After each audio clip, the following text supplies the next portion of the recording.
thank you all for coming to the webinar today. We've had a little bit of a break, so it's nice to be back.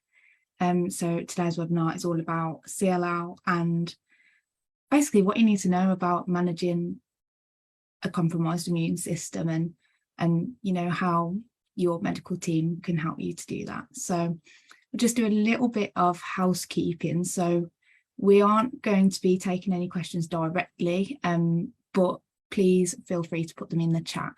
And if you're watching on Facebook, you can pop them in the comments. We have one of our lovely colleagues sitting in the background who is collecting all of those questions for us. So anything that you would like to put forward for the Q&A session, then please do pop it in the chat, and I will try and get round to asking all of those questions for everyone. The webinar is going to be recorded, so it will be available shortly after it is streamed. I know that it can go straight onto Facebook, but it can take a couple of days to get onto the YouTube channel. But if you have any problems with that, then let us know. So I'll start by introducing myself. So I'm Sophie. I am the Advocacy Officer at Leukemia Care. I'm also a patient myself. I had ALL a good few years ago now. So yeah, I'm happy to be hosting today. And I think with that, I will let Nick introduce himself now. Hi, everybody. Yeah, I work with Sophie at Leukemia Care in the advocacy team. I am a CLL patient. I'm not expected to take too much of a part today. I'm here to co-pilot with Sophie and help with fielding questions through the back door. But yeah, welcome everybody. Yeah, please, I'll hand it back to you, Sophie, and the team. Brilliant. Thanks, Nick. Thank you for that. And I'm glad to be here with you. Helen, if I could go to you next, please. Hi, my name is Helen. I work as a nurse specialist specifically for people with CLL in Nottingham. I've worked in haematology for most of my career now, over 20 years, and the last 20 of that has been in Nottingham. And the CLL specific role has been around for about 10 years in Nottingham now. And it's a pleasure to be asked this afternoon and to join you. Oh, that's great. Thank you, Helen. And last but certainly not least, Guy. Hi, I'm Guy. I'm a consultant haematologist at the Queen Elizabeth Hospital in Birmingham, and I've been a consultant for 20 years in Birmingham now. And my main interest is CLL and myeloma. That's great. Thank you. So just to let everyone know how things are going to work today. So Guy is going to give us a lovely presentation and let us know a few things that I think everyone should know about CLL and how to manage having a compromised immune system. And then we're going to go into a bit of a discussion, and I've got a few questions that I'm going to pose to everyone. So Guy, if you'd like to take it away and start sharing your slides, that would be great.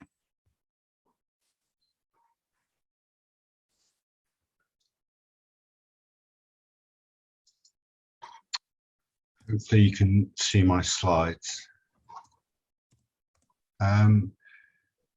So to start off with, the first slide just emphasizes the fact that the reason that you have a reduced immune system in CLL is due to the disease itself and also treatment.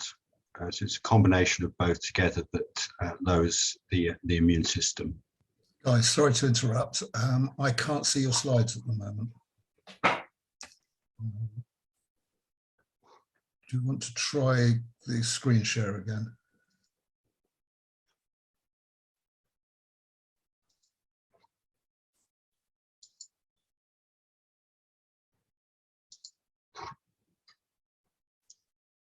Can you see them now? No, they haven't come up. No, they came up earlier just before we started, so I'm not sure what's happening here.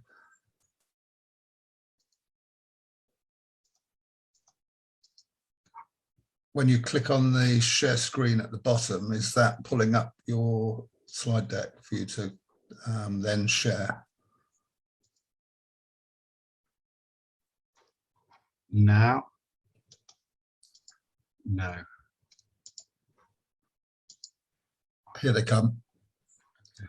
Sorry about that. You just now need to click onto slideshow and can you see them now? We can see them now, and they're on your desk format. just need to click on slideshow.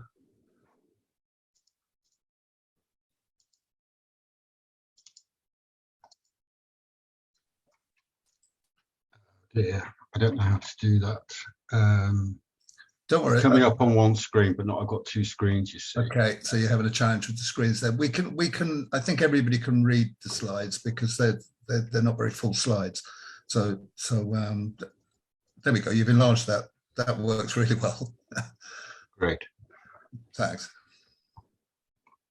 Yeah, so the first point is that the immune system's impaired due to the disease and also due to treatment. The infections that people get in CLL are common bugs. They're not usually the rare exotic bugs. They're actually bugs that people get all the time. So viruses, flu, respiratory viruses, colds, and the bacterial infections that cause urinary tract infections, such as E. coli, are equally the same bugs that you get in when you have CLL as well. So I don't think there's anything particularly different about these bugs for the vast majority of infections. And the common sorts of infections are chest infections, which could be viral or bacterial, urinary tract infections, and then you can get other things like ear infections or cellulitis, which is infection of the skin. But interestingly, and you'll know this, we all get infections where we just have a fever and feel unwell, and often we don't know where it doesn't affect particularly one part of the body more than another, and sometimes, particularly hematology patients, we find that. The only time we really see rare exotic infections in people who've had a lot of treatment, and then we do occasionally see things like rare bugs like CMV, which is a virus, or pneumocystis called PCP.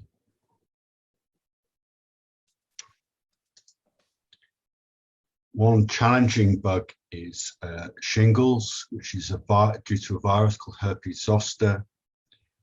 And we all have chickenpox earlier in life due to this virus, and it hides away, lives in us silently, hiding within our nervous system. And with shingles, it comes out in the distribution of the nerve, as you can see in this picture here.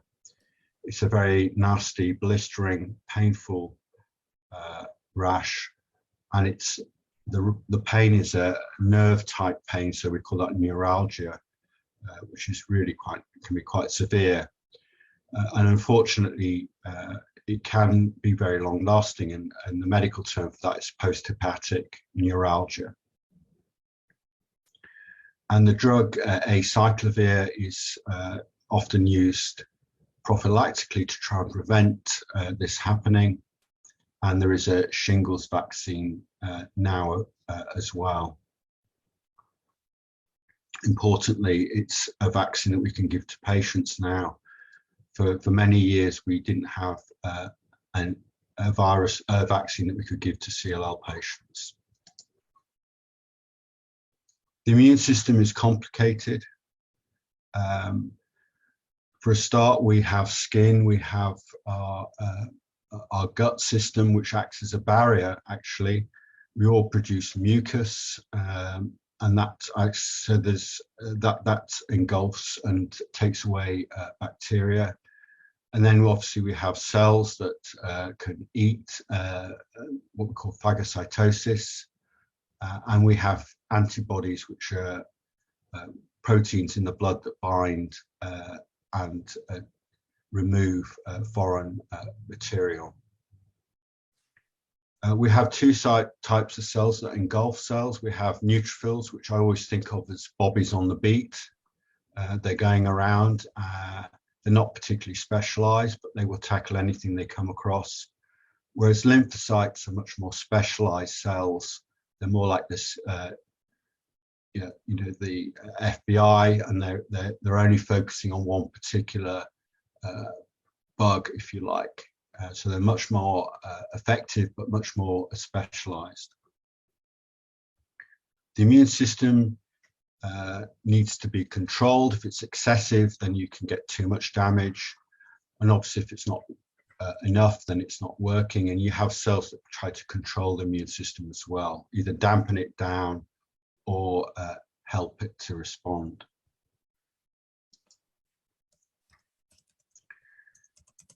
So antibodies are these Y-shaped molecules. Sometimes they can be bound two together or even five together. And when we have low levels of normal antibodies, we call that hypogammaglobulinemia.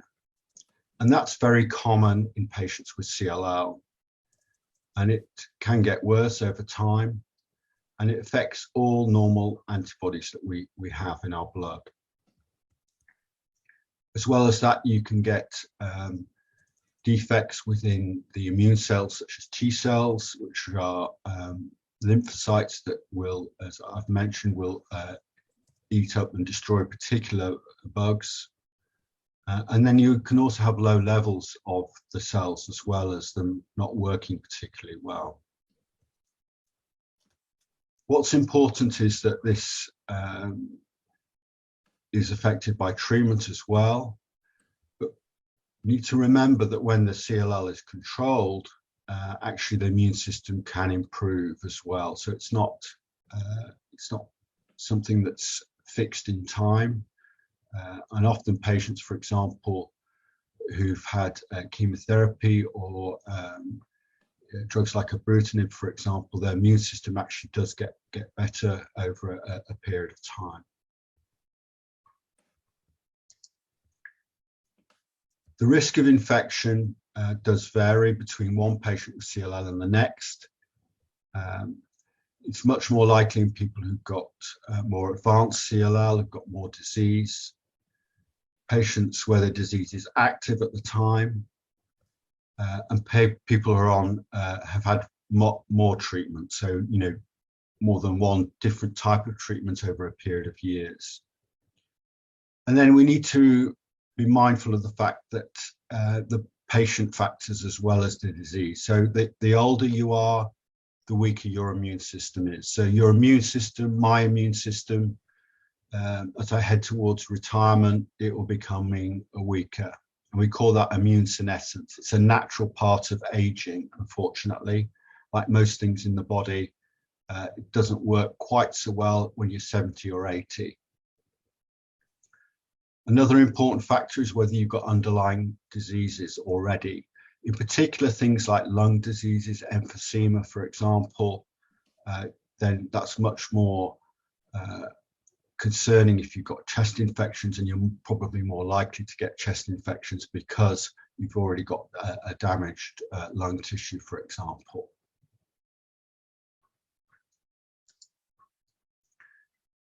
I think it's really important to realize that CLL patients are not alone. So this idea of having a poor immune system with a disease later in life, it's called secondary. It's called secondary because we're not born with it. Born with it, we call it primary.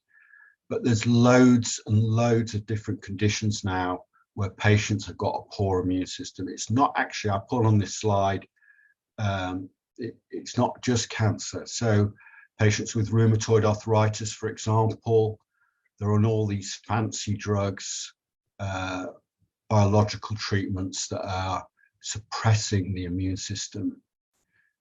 And the treatment for cancer patients and the treatment for patients with these disorders has got better, which is great, but it means that more patients are living for longer with immune systems that don't work quite so well. So this is becoming a bigger problem globally. And I think obviously with COVID, I have to say the word COVID, it has changed the focus of research a bit more towards this area, which I think was very, very neglected in the past.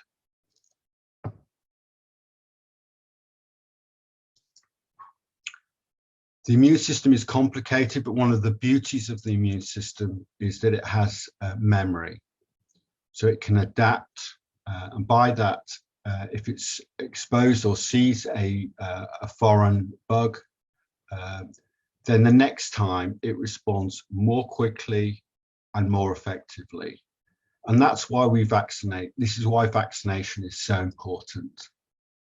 And vaccination has actually been one of the greatest advances in medicine ever. You know, when you think of smallpox, for example, which completely eradicated, but all the vaccines that we use are efficacious to some extent, some more than others, of course.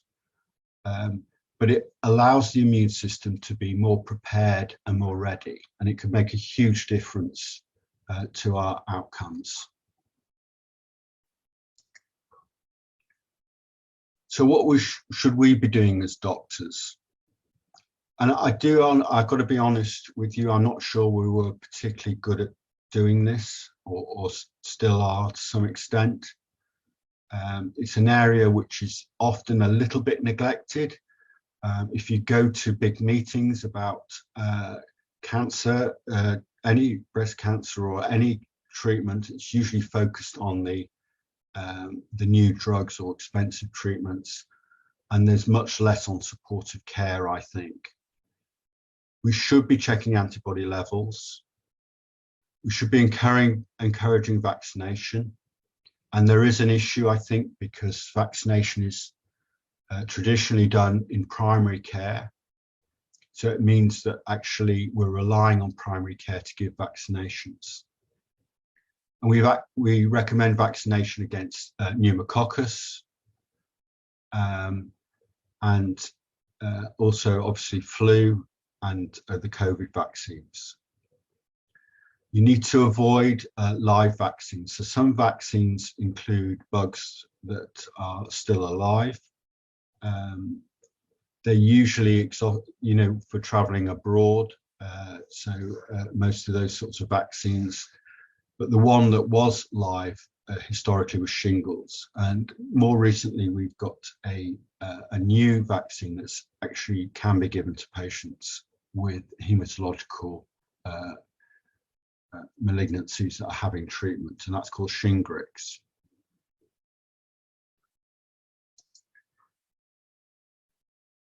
If patients are having lots of infections, or they have an infection that's particularly severe and goes on for a prolonged period of time, then the CLL doctor needs to be thinking about referring to an immunologist, or not necessarily referring to an immunologist, maybe discussing with an immunologist about giving antibiotics long term. So this is antibiotics for say 3 to 6 months, and then accurately documenting whether that reduces the amount of infections. So this is a stepwise process. If that fails, then we'd be thinking about immunoglobulin replacement. And quite a few patients with CLL are on immunoglobulins. And I think that's best done by the immunologist, because what they do is they measure the level of immunoglobulins, what they call a trough level, just before a dose, and they can increase or decrease the dose accordingly.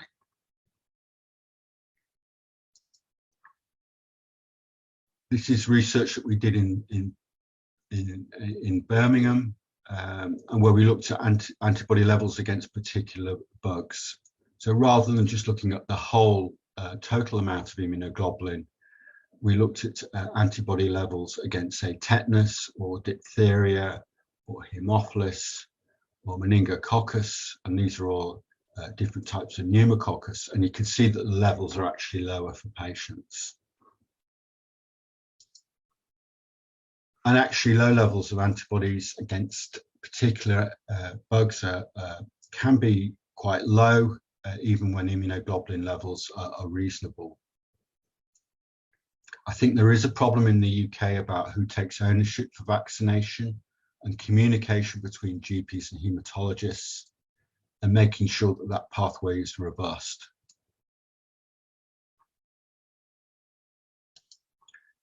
I don't want to go too much into COVID because I know that there's talk about COVID coming up with Professor Richter.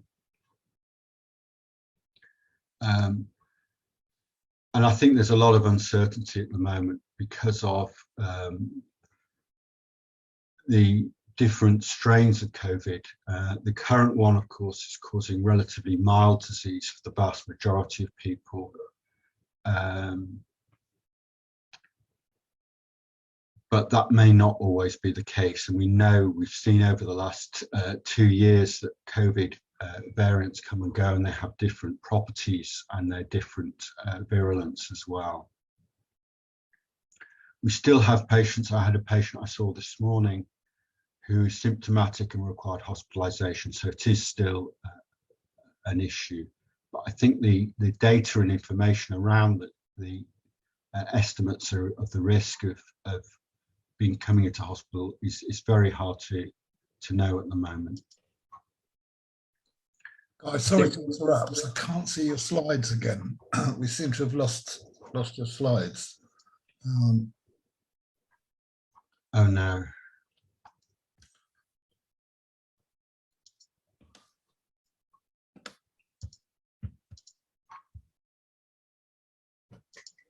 We're having a few technical problems today.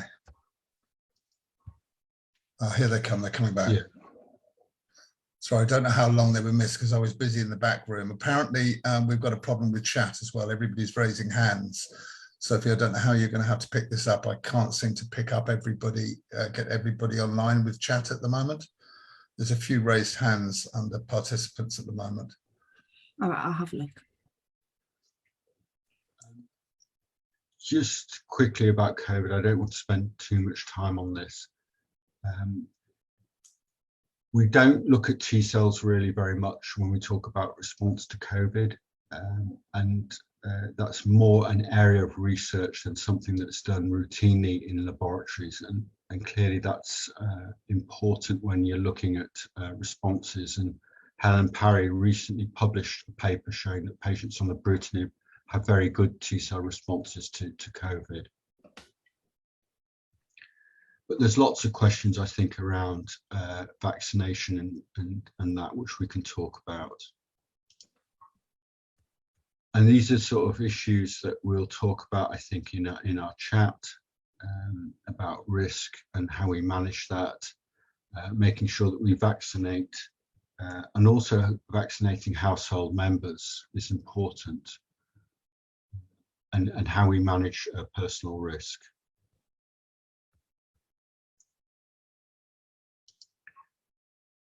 That's for the doctors, really. You know, we probably need to be looking more about how we use prophylactic antibiotics in terms of research and trials, and also how better we join up with primary care, and also promoting vaccination as well, because it's not always. I think obviously with COVID it is promoted, but we need to be better at flu and Haemophilus and other vaccines as well. Finally, this is a study that we're doing in the UK. It's looking at a passive antibody against COVID, which has been shown in studies that can add protection for several months versus placebo. But this study is really important because we don't know how well it works in patients with hematological diagnoses. So it's for patients who've had a poor response to the COVID vaccinations. And I think I'll finish there. Sorry about the technical problems. That's all right. Thank you for that, Guy. That was really interesting to hear a bit more about how CLL can have an effect, and also the effect that, you know, being on and off treatment can have on that as well. So we'll go into our Q&A session now. You answered quite a few of our questions whilst you were talking, so that was really helpful. I guess something that would be interesting to know is, you know, how you mentioned getting your antibody levels checked out. How would someone go about asking to get those looked at? Would they need to go and speak to their consultant about it, or would that be something that they speak to the GP about? It's probably best done by the haematology team to look at antibody levels, and there shouldn't be an issue doing that at all. Okay, cool. That's good to know. I think that sometimes it can be a little bit of a worry to not know these things. So to know that it's an option that you can ask for that, it's really helpful to know. And Helen, I'd like to bring you in as well. In terms of when you're speaking to patients, what would you advise that they can do when, you know, if they're feeling a bit anxious about infection? Like what would you advise them to do to help them, you know, keep safe and to manage their risk of infection?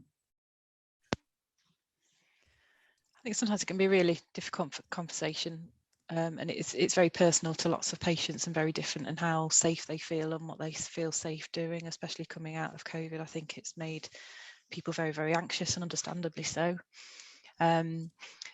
And I think lots of patients are different. We have some patients that come in, have been on holidays, they've been abroad and feel quite happy to do that, whereas others are really quite cautious about that. And I think it's trying to minimise your risk as best you possibly can.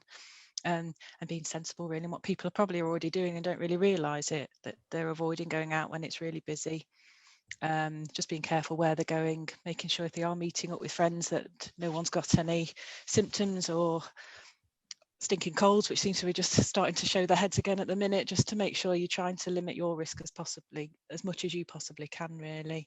Washing your hands, not being scared to wear masks still in public, because I think that seems to be quite a not done thing, isn't it, really? But if you feel happy with that, then not to be scared to do that. And just, yeah, what you feel comfortable doing. In a way, there's sort of no right and wrong, isn't it? It's what you feel happy doing in yourself, and looking after your own mental health. You can't shut yourself away. I know it's difficult, but trying to give as much, we're trying to give as much support as we possibly can for patients, making sure they're vaccinated and trying to make sure that people are aware. I think the whole vaccination process has been quite difficult for some people, trying to get hold of the vaccination. And so a lot of patients who are maybe on watch and wait, they haven't been told of the new vaccinations coming through and sort of missed it as well. So I think everyone's experience of that has been quite difficult. So I think it helps, especially with Leukemia Care, trying to say who's entitled to what and when. And family members, I know with the next cycle of vaccinations, family members as well are now scooped into that section that they can access it to. And as you said about the pneumonia vaccinations and things like that, and annual flu, to make sure people are aware of that, because I think speaking with other nurses around the country, it's not done commonly that everyone's offered the pneumonia vaccination, and especially younger patients, it's not been given to them at all. But I think it's becoming more prevalent now to have that conversation, to make sure people are aware and that they can speak to the GP to get that, and to make sure that that's checked regularly as well. Oh, that's great. Thank you. Yeah, I agree with that. I think that in terms of keeping yourself safe, I feel like it's a very personal thing, and you know, you take the measures that you feel most comfortable with, and if you want to wear a mask, then, you know, wear one. Don't feel that you can't, or that, you know, yeah, just do what feels right for you. But I just want to slightly go off topic. I don't think our chat function is working on Zoom. Really sorry, don't know what has happened there. We're trying to look at it now, but we're going to go through the questions that we have. I think the chat should still be working on Facebook, so if anyone has any questions that they do want to ask, then if you can pop over to Facebook and put them in the comments, we should be able to see them that way. But yeah, really sorry about that. I don't know what's happened there. It all goes wrong at once. But no, that's great. And I think that's an important point about the vaccinations. Like you say, there's a lot of people who struggle to find out what vaccines they should be having as a patient. So is there some sort of like guidance that a GP should be following? Is there something that a patient could maybe share with their GP if they don't feel that they're getting the vaccinations that they're supposed to be getting? Is that something that we can find? Yeah, so we do provide written information for GPs around vaccination. It does worry me because there's a huge number of GP practices around Birmingham, and it's very hard to know whether patients have had the vaccine or not, and you don't know how well it's been done. And I wish there was a better way of doing it myself. Like Helen's just alluded to, I've had patients this week saying, I've been texted to have the vaccine, where do I go? And it's just really difficult, because some GP practices are not helpful and others are. And they end up coming to the QE, to the atrium where we can give it, but it's not straightforward at the moment. I don't know how Helen feels. Yeah, you'd think by now we'd be quite good at it, wouldn't you, really? But it seems to have not really. It's got harder, I think, for some patients to know where to go. And I think the hubs for vaccinations have changed so much from each vaccine, hasn't it, really? Yeah, we're mirror the same in this area, that we struggle to know where to go, or they've been invited for the vaccine and then told when they got there they don't think that they're eligible. So we've had that fight as well, that we've had to try and provide letters for patients just to back that up. So it has been quite difficult, and it shouldn't be that hard, should it? Now I think we should be a lot better at it. Yeah, definitely. I agree with that. It's really difficult. I mean, speaking from my position at Leukemia Care, we have had a few patients with CLL who have been struggling with boosters and things like that, and also information about other immunisations. We've had a question come through actually about the shingles vaccine. Guy, how important is it for patients, CLL patients specifically, to get the Shingrix vaccine? Do you need to have that vaccine? And could you expand a bit more about, the impact of that compared to the live version of the vaccine as well? Yeah, so the old vaccine was dangerous because people could have reactions to it. But this vaccine's felt to be safe for patients. It's still relatively new, and there's probably a lack of knowledge about how good it is. But shingles is not nice, it's horrible, and we should try and avoid it as much as we can. A lot of the time people are on acyclovir, particularly with chemotherapy and ibrutinib and acalabrutinib, for example. Patients are on it anyway, which is really quite effective if you're on that. But I think there needs to be more publication around publicising of the vaccine. Yeah, thank you for that. Yeah, I agree with that. And so is it this is something that I thought of while you were doing your talk. So the official guidance for the Shingrix vaccine that I've seen, I've helped someone with this today, so it's been on my mind. But the guidance is that it's specifically for those who are aged 70 to 79. Yeah. So where do younger patients and older patients stand with that? Yeah, it's up to us hematologists to educate people that actually you can have it younger than that. Okay. And be writing to GPs and asking them to do it.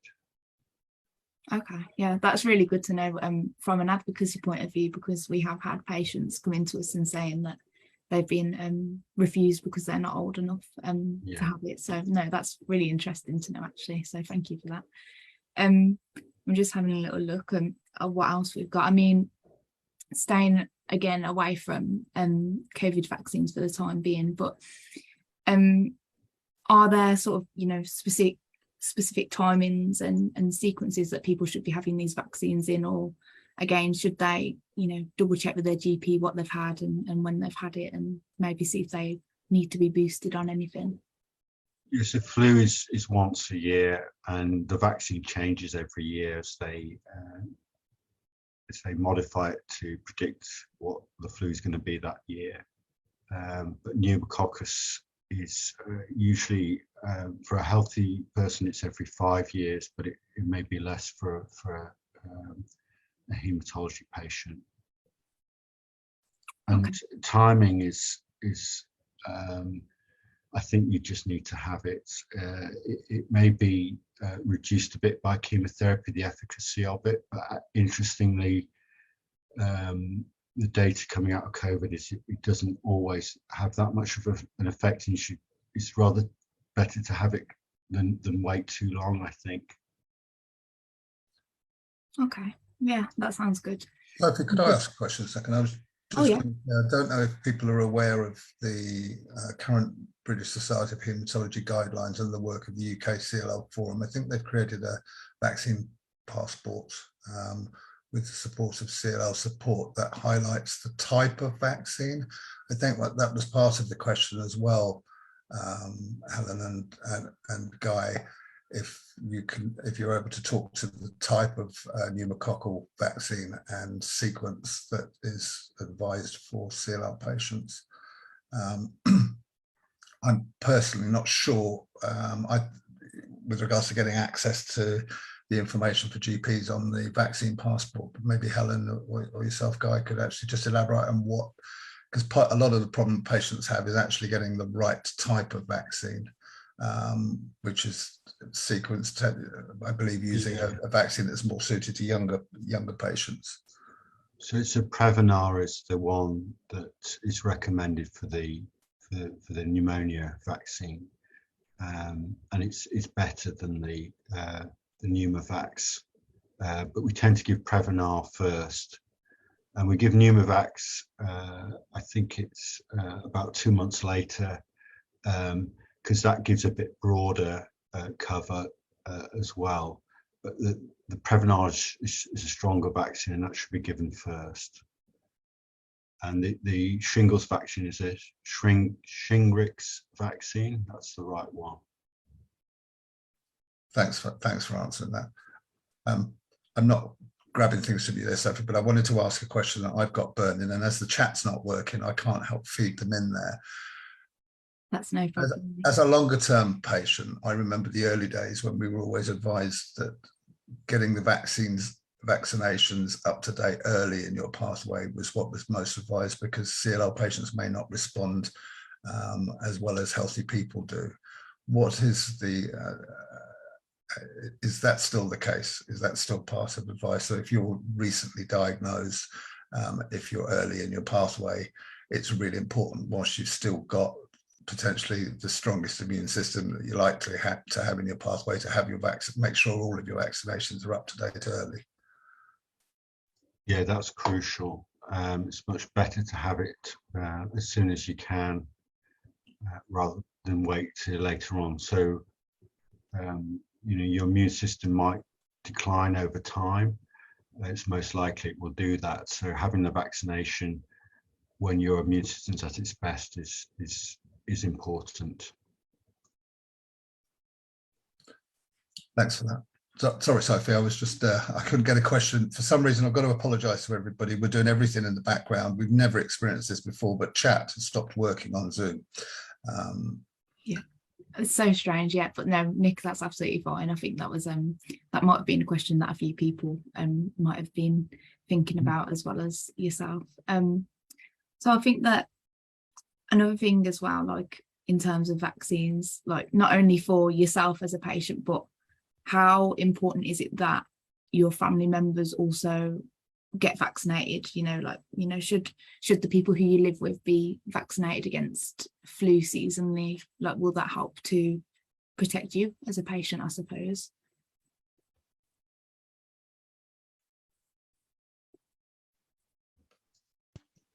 Helen? Yeah, I think it was said before. Yeah, yes, if you're living closely with other people, most definitely.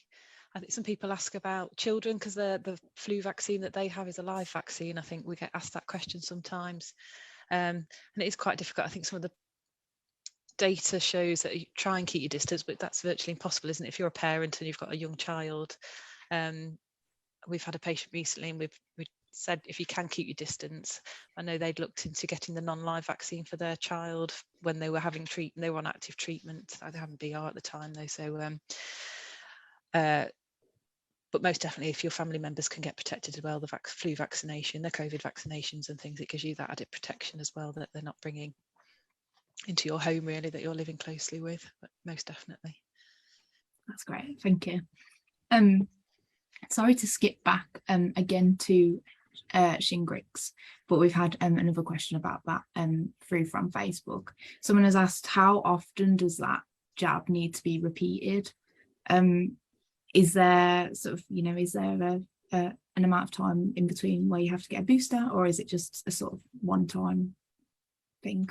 I think it's just a one-time vaccine. Is it over 2 doses? I think you have to have a 2-month gap, Yeah. isn't there? 2 doses sorry. with a 2-month gap. But that's a one-off then, isn't it, as such? Okay, cool. That's good to know. Yeah, I think that all of that is really important. And I suppose that the climate has been so saturated with COVID at the moment that, we might have overlooked the other vaccines that we should all be topping ourselves up with and knowing a bit more about the guidance on them. But I do want to touch slightly on the COVID vaccines, particularly about this autumn campaign that we've got coming up now.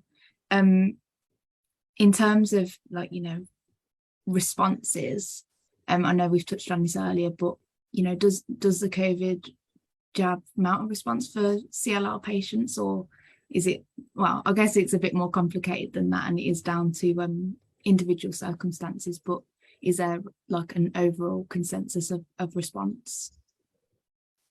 Yes, I think this is really important. I think majority of people do respond, and we tend to be focusing on antibody levels because they're easy to measure, but the immune system has got other parts to it, such as T cells, that we don't measure. And as I said, there's research in Birmingham that got published in a good journal very recently, showing that T cells do still work very well in people against COVID who've been on ibrutinib, for example, whereas the antibody levels are quite low. So I think there's very good evidence that you must have the COVID vaccine, and it will protect a lot of people adequately with CLL. Not every patient, unfortunately, but the vast majority. And I don't think we've got the science yet to completely monitor that response or know how to assess it properly. Okay, cool. Yeah, good to know. A bit of a follow-on from that. Someone has asked that that they note that they've seen that there was some research going on in Birmingham about the effects of stopping BTKIs when you're having COVID boosters. Is this research that you know anything about at all, or? Yeah, so that's a trial being done by Dr. Parry, which is about to open imminently, and it's looking at whether if you stop ibrutinib, whether that's a good time to vaccinate patients off ibrutinib. Have to emphasize it's a clinical trial, so we don't know whether that's true or not. But there's a thought that maybe if you stop ibrutinib and then vaccinate people a few weeks later, you get better vaccine responses, and then you can restart the ibrutinib. But that's conjecture at the moment; it's not proven. But Dr. Parry will be looking for patients who've been on ibrutinib and are stable with their CLL on ibrutinib. Okay, that's an interesting one. I'll have to keep my eyes open for that and see. It would definitely be interesting to see the results of that. And I think a lot of patients would also be interested in that too. Something else that's been mentioned is, is it, once you're diagnosed with CLL, is it quite normal to be taking, antibiotics, even though you aren't experiencing any infections, sort of like a prophylaxis regimen? Is that something that's normal with CLL patients? Helen? Yeah. I think more only when they're on treatment, really. We'd back them up with some prophylactic medication. We wouldn't do it regardless if they're just on watch and wait. Maybe if they're newly diagnosed, it would only be there's that extra precaution if they're on treatment that would be lowering their immune system, they're a bit more at risk. I think we'd speak to GPs maybe having a lower threshold if they were getting infections, that some patients they may normally wait and let them see how they respond, maybe with CLL patients to have a lower threshold of treating them though before it got worse. Okay, and if someone was experiencing sort of, you know, recurrent infections, what could be done by the team to help the patient to manage that? I think in that situation, you probably discuss it with your colleagues, your immunology colleagues, but you would be considering putting people on prophylactic antibiotics. As Helen said, it's usually patients who've had treatment or are on treatment who are in that category. It's not usually patients who have early CLL and not had treatment. But usually you give a trial of antibiotics and you document whether that works or not. And you may even consider immunoglobulin replacement therapy for patients where it doesn't work. Okay, yeah, thank you for that. That's again really interesting to know, and it's nice to know, you know, that there are things in place if you are facing these problems as a patient, and that the team can help. Nick? Yeah, just a couple of questions on that.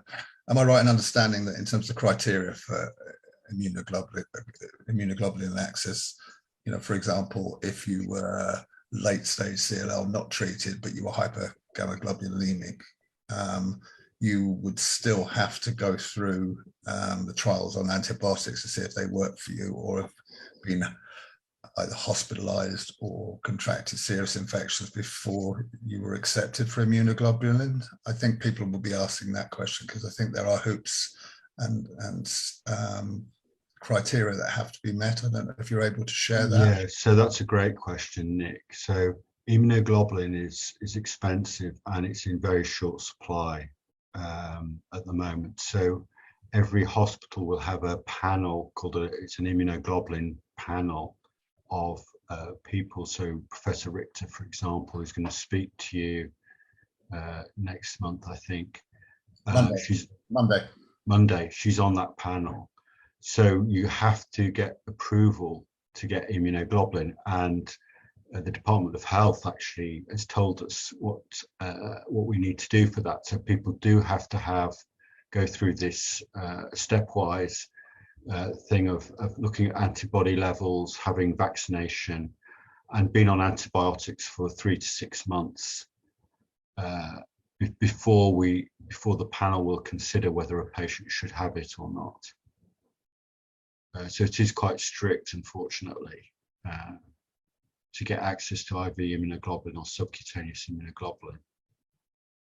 But it's down to the clinical team to flag the suspicions that you might have, yes, and for that to then be followed up. I was going to ask a second question. Sorry to jump in this up. It's on the antibiotics. You know, when you're recognised, or it's been recognised that you're severely immune compromised, what's the general position for bottom drawer antibiotics in terms of I mean, for example, as a patient, I'm not on constant antibiotics, although actually I am, sorry, prophylaxis for ibrutinib, but I also always have salvage antibiotics in the bottom drawer because, you know, is that something that you put on people's medical guidelines of their GPs if they're vulnerable? Yeah, I mean, it's a great point, Nick. So if a patient says to me, I'm going to Spain for a week, usually I think I'll give them a letter telling them what their diagnosis is and what treatment they're on, and then I'll give them an emergency supply of antibiotics. But you should probably have an emergency supply of antibiotics anyway, to be honest. And how broad is that across? You know, bearing in mind that CLL patients who are immune compromised at different degrees, but by default immune compromised. What is there a specific population, or should this be something people should all be mindful of? I don't want to cause a clamour for people looking. But, I think patients have had treatment or are in that category that they've had infections or that they're on treatment. Then, you know, if you're travelling far away, I think you should have emergency antibiotics with you, as well as a letter. Because with the best will in the world, getting healthcare access can be challenging, and you should, to me, antibiotics, I'm a big advocate of having them. Hematologists are in general, so it's much better to take them than not take them. Sorry, Sophie, I'm just improvising with no chat. No, that's no problem. I've also got some of those bottom drawer ones sitting waiting for if I ever need them. So yeah, I think it is especially when you've got a low immune system, it's nice to feel that you've got that backup just before you can get in touch with your team, and so you can you know how things are on weekends and evenings, it can be a bit difficult. So yeah, really helpful. Yeah, and you know your own body. Yeah. If you've had a urinary tract infection, when you're getting another one, and if you're miles away, then having antibiotics is really, really helpful. Yeah, definitely. I'm just a bit conscious of the time. I know we're trying to be new this time. We're having a bit of a shorter webinar today, so I'm going to move a little bit away from vaccines now. Something that some CLL patients have been concerned about, I suppose, is the risk of second cancers and things like skincare and things like that. So, are CLL patients more at risk of developing a second cancer compared to someone who doesn't have CLL? And what can patients do? Like, is there anything they can do to reduce that risk, I suppose?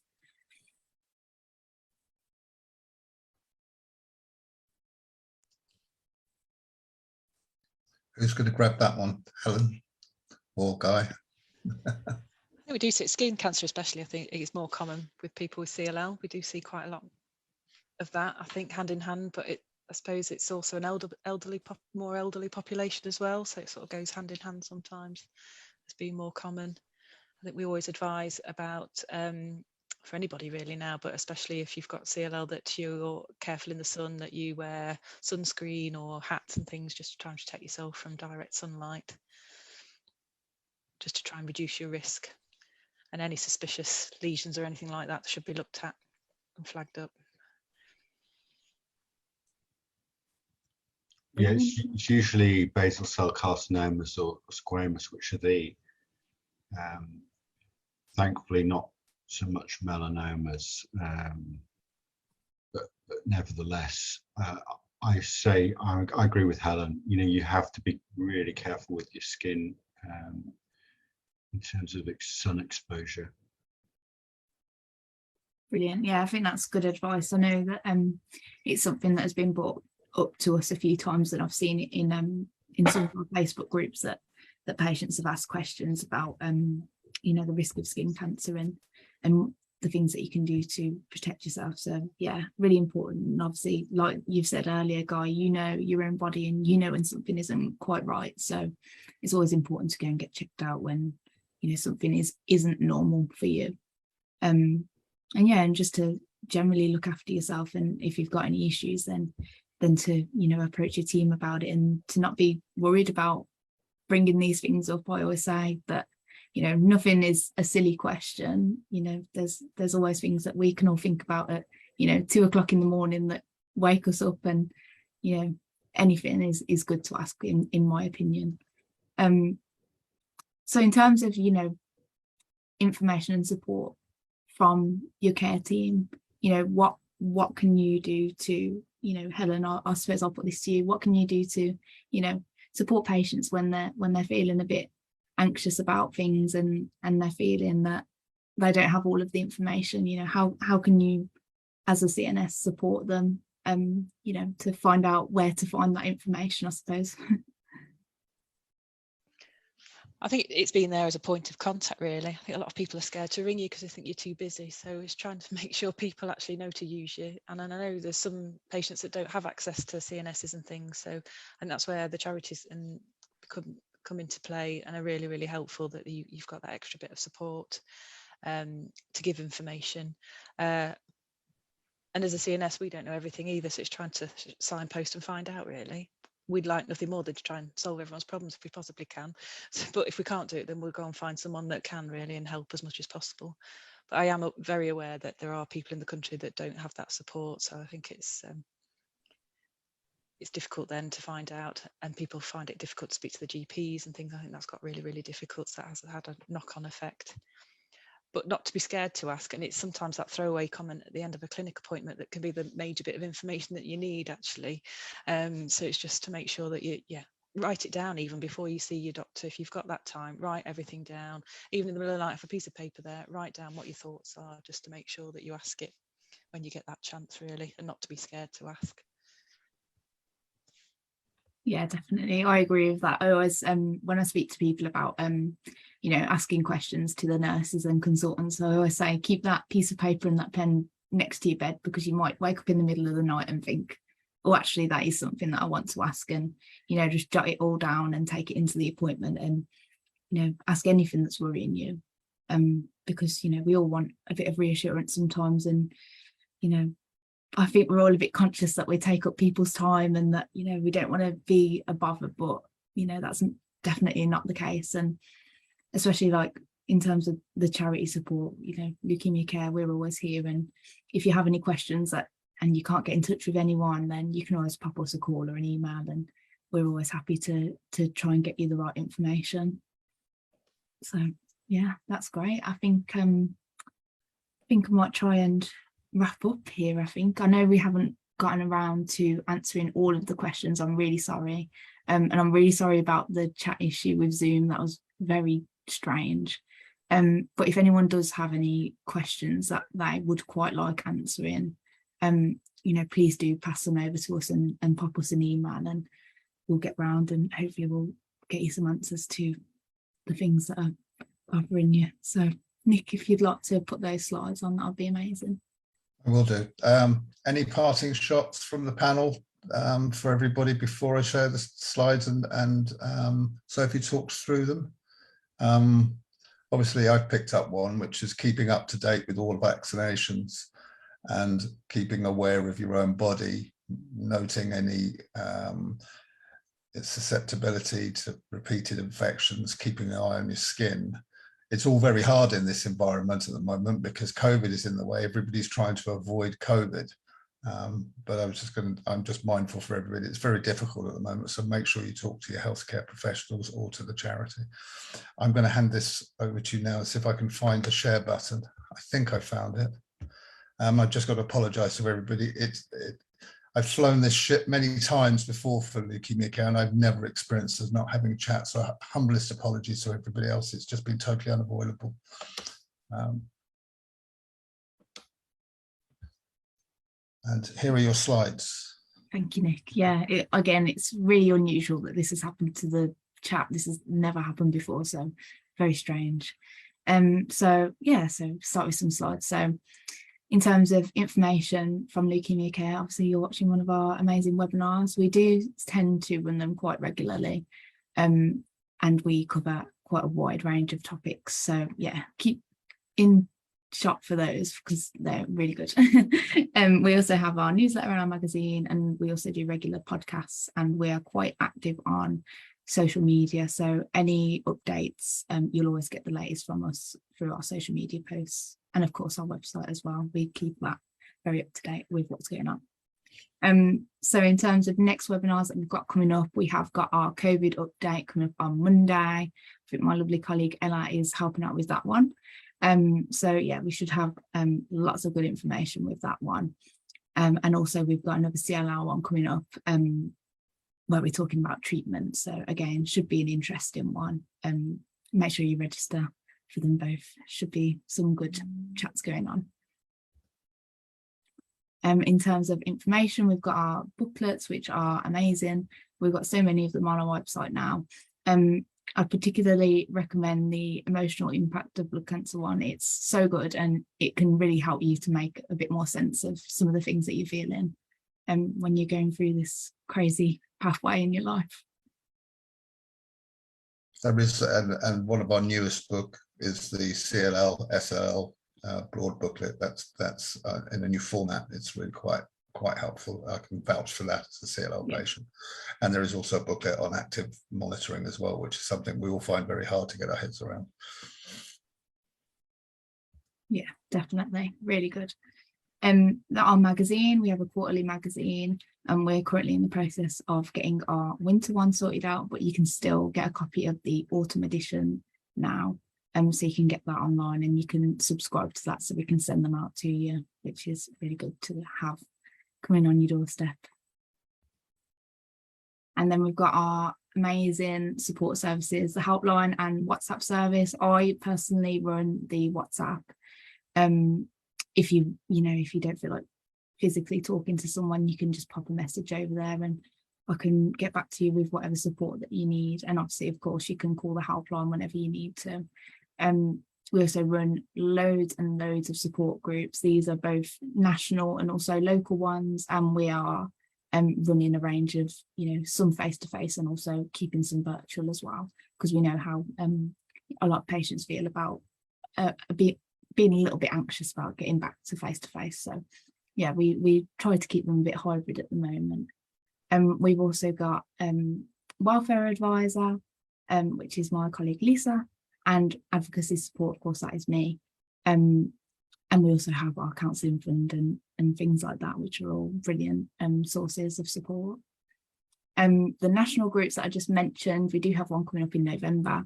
That should be a really good one. And if you feel like joining us, then it's a safe space for everyone, and we like to keep everyone talking, and it's nice to meet a few more people who truly understand what you're going through as a patient. So if you want to sign up to that, then you can just go through the website and you can fill in the little form, and we'll get you an invitation sent out for that.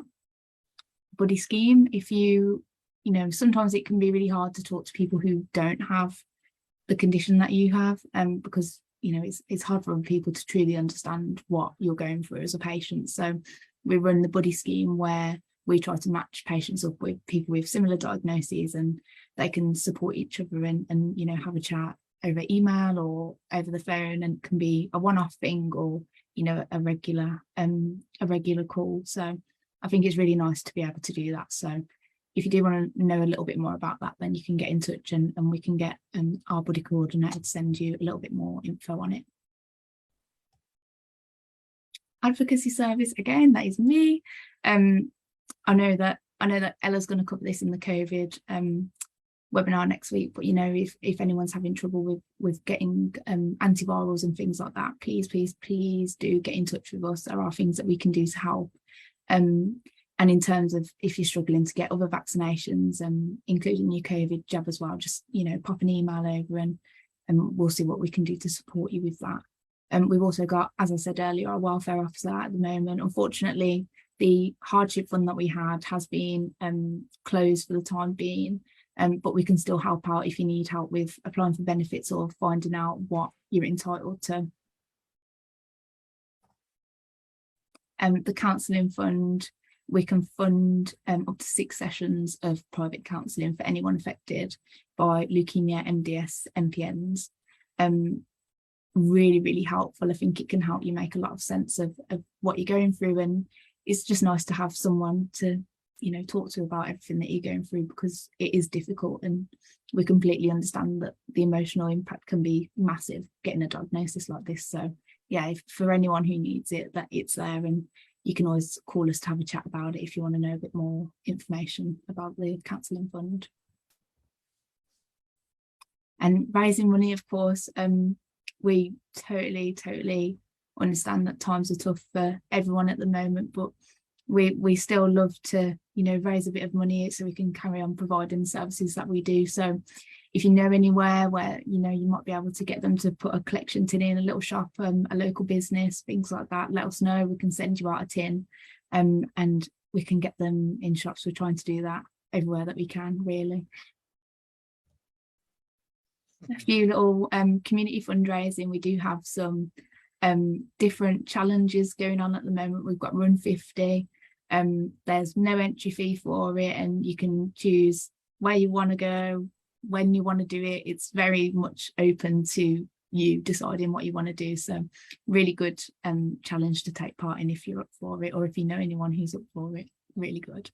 We've also got a big one, London to Paris. If you know anyone who's an avid cyclist and they're up for something a bit crazy, then yeah, really exciting one. And hopefully we've got a few people who can pass that on to others who would want to do that for us. So in terms of keeping up to date, you can find everything on the website. You can follow us on social media. And if you ever have any questions, or you want to follow up with anything that you've heard on this webinar, then please do give us a call or pop us an email, and we'll get back to you with the right information. Right, I think that's everything now. So thank you everyone for watching, and also thank you to my panelists for being so supportive while we've been having a few issues, but I think it's been a really good session today. So yeah, hope everyone has a really nice weekend. Thanks, everyone. Thank you.